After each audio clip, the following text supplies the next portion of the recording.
by reducing the cost of farm inputs, thereby lowering the cost of food and lowering the cost of living. We have stabilized the economy by preventing what was an imminent debt default. We have stabilized fuel prices, lowered inflation to an all-record low of 4.6%, and we have stabilized the foreign exchange regime. We have implemented radical changes in the education sector, including resolving the CBC question. We have rolled out a new student-focused higher education funding model that has special emphasis on making sure that children from vulnerable families have the requisite support in their education. We have also improved the student-teacher ratio in both our primary and secondary schools by hiring an additional 56,000 teachers and also hiring an additional 2,000 tutors for our TVET institutions. We have equally resolved bottlenecks in cash transfer program to vulnerable Kenyans, including orphans, people living with disability, and the elderly. We have not only brought on board more beneficiaries, but in keeping with the promise that we made, it is now not the case, as it was in the past, that these vulnerable Kenyans have to wait for months. Now their stipends are paid as salaries of public servants are being paid. We did roll out the Hustler Fund that today benefits 2 million Kenyans.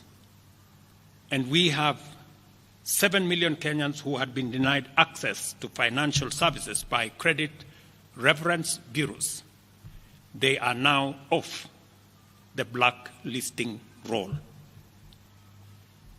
Our affordable housing program has now more than 100,000 housing units under construction. The first cohort I will be launching in a couple of months to new homeowners. And we have 160,000 young people across Kenya that are employed under this program. To expand manufacturing, value addition, and agro-processing as a key contributor to job creation, 18 county aggregation and industrial parks and 6 new special economic zones are under construction across Kenya.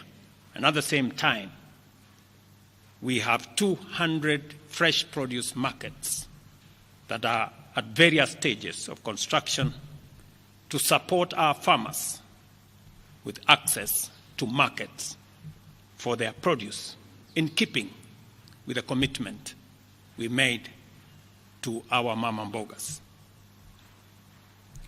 To accelerate manufacturing, last year we imposed levies on importation of clinker that can be manufactured in Kenya. We made a saving of Kenya shillings 20 billion in foreign exchange as imports of clinker dropped to almost zero. We also imposed levies on imported steel billets. And today, we have 11 steel factories that 6 years ago were closed. They have started operation, hiring 16,000 Kenyans. And last year alone, we saved 120 billion shillings in foreign exchange as a result of this intervention.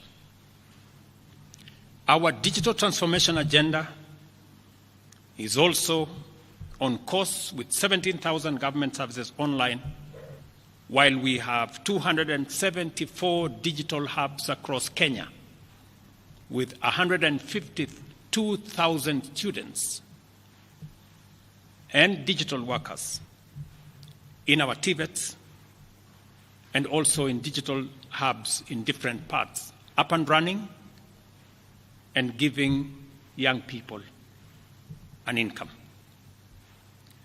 Our universal health coverage plan has already onboarded 107 community health promoters, and the process of registration for our social health insurance fund is ongoing, on its way to launch on the new date of 1st of October 2024 that will make it possible for every Kenyan to have a health insurance and for those suffering from critical illnesses to have access to the critical illness fund, making it possible for every Kenyan to have access to treatment without the burden of having to fund it. On the measures I announced last week, barring state and public officers from engaging in harambes, I want to inform the country that the Public Fundraising Appeals Bill is now ready for publication tomorrow. However, even with the progress we have made, I am acutely aware that the people of Kenya have very high expectations of me. And they believe that this administration can undertake the most extensive transformation in our nation's history.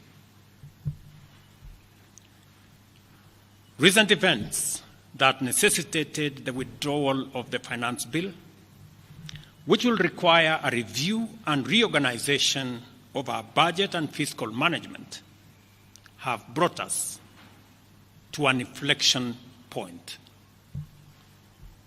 Upon reflection, listening keenly to what the people of Kenya have said, and after a holistic appraisal of the performance of my cabinet and its achievements and challenges, I have today, in line with the powers given to me by Article 1521 and 1525B of the Constitution and Sections 12 of the Office of the Attorney General's Act, decided to dismiss with immediate effect all the Cabinet Secretaries and Attorney General of the Republic of Kenya, of the Cabinet of Kenya, except the Prime Cabinet Secretary and Cabinet Secretary for Cabinet Secretary for Foreign Affairs and Diaspora Affairs. And of course, the Office of the Deputy President is not affected in any way. I will immediately engage in extensive consultations across different sectors and political formations and other Kenyans,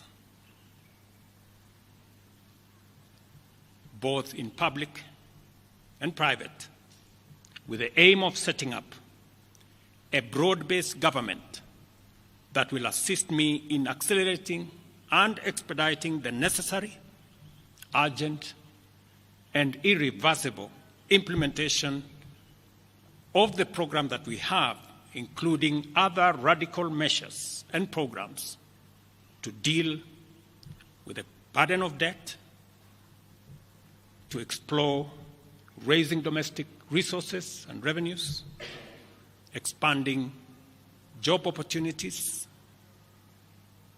eliminating wastage and unnecessary duplication of a multiplicity of government agencies, and slaying the dragon of corruption. Consequently, making the government of Kenya lean, inexpensive, effective, and efficient. During this process, the operations of government will continue uninterrupted under the guidance of principal secretaries and other relevant officials. I will be announcing additional measures and steps in due course.